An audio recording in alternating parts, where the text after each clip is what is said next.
Alright, this is a video I never thought I'd make, mostly because I'm the world's most useless chainsaw grinder operator. But I thought I might as well share it. Hopefully it helps someone else understand. I was lucky enough to have someone explain this to me. This is embarrassing. I've always had a problem with grinders of never being able to form a tooth shape that I can replicate easily with a file. The majority of my cutting's done in locations without power, so a grinder's not really an option. Carrying the amount of chain that I'd require is not really practical. So I generally have to sharpen with a file.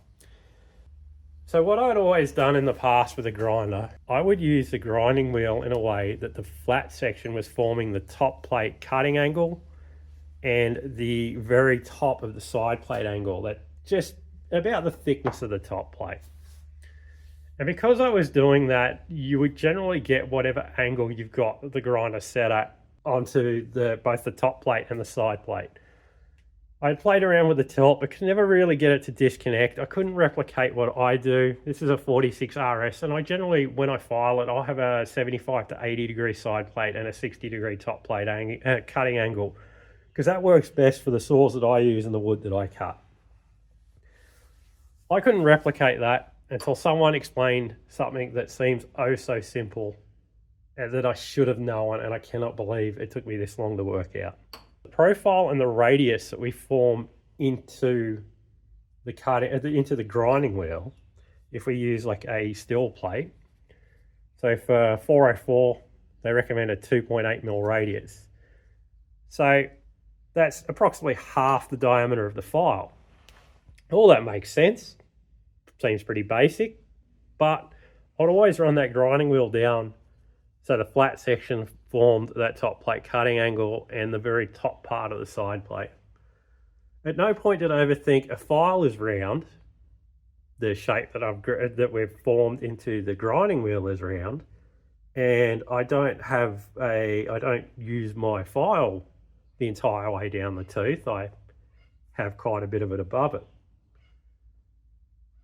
Somehow that thought never clicked. So I never understood. Now I understand, and I'm forever thankful. I'll show you what happens.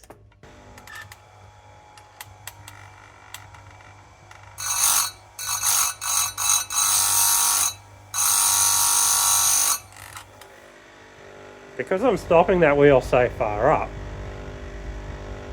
I actually get the curl in the side plate that I'm looking for. I can get that 75 degree angle there, and I can get the 60 degree top plate cutting angle on the inside, and it matches the shape that my file is.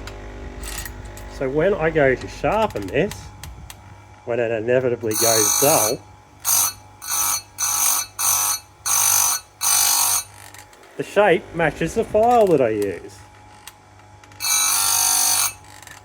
By mashing the file that I use, I don't have to waste a lot of tooth filing it off trying to make it fit.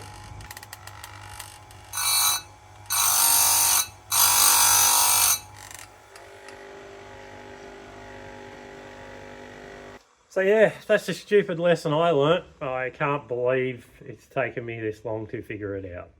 It's downright embarrassing.